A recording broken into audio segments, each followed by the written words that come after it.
క్రైస్తలో ఈరోజు దేవుని యొక్క వాగ్దానము కీర్తనలు 23వ కీర్తన 6వ వచనం. నేను బ్రతుకు దినములన్నీ కృపాక్షేమంలో నా ఇంట వచ్చును. దేవుడి వాక్యం దీవించును గాక. ఆమేన్.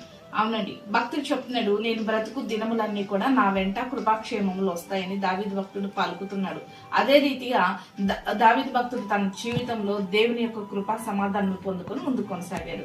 ఈ రోజుల్లో మనం ఎలాంటి మాటలు మాట్లాడతామంటే, నేను బ్రతికినంత కాలం ఈ కష్టం పోదు, ఈ నష్టం పోదు, ఈ వ్యాధి పోదు, ఈ శోధన పోదు, ఈ బలహీనత పోదు, ఈ నష్టం పోదు, ఇలా అన్ని కూడా మనం ఏంటంటే నెగిటివ్ మాటలు మాట్లాడుతూ ఉంటాం. కాబట్టి మనం మాట్లాడే మాట చాలా జాగ్రత్తగా మాట్లాడాలండి. మన నాలుకకి చాలా పవర్ ఉందని బైబిల్ గ్రంథంలో కూడా రాయబడింది. మన నాలుకతో, మన నోటితో విశ్వాసపు మాటలే మనం పలకాలి.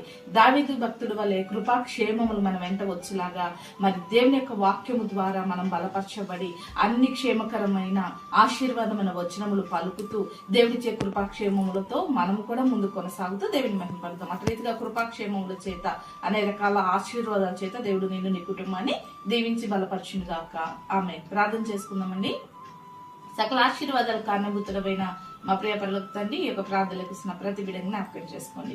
వారు బ్రతుకు దినములన్నీ దావీదుకి ఎలా అయితే కృపాక్షేమములు ఇచ్చావో, నీ బిడ్డలకు కూడా ప్రతి నష్టం నుంచి విడిపించి, ప్రతి ప్రాబ్లమ్స్ నుంచి విడిపించి కృపాక్షేమముల చేత దీవించమని యేసు నామములో ప్రార్థిస్తున్నాము తండ్రి. ఆమేన్.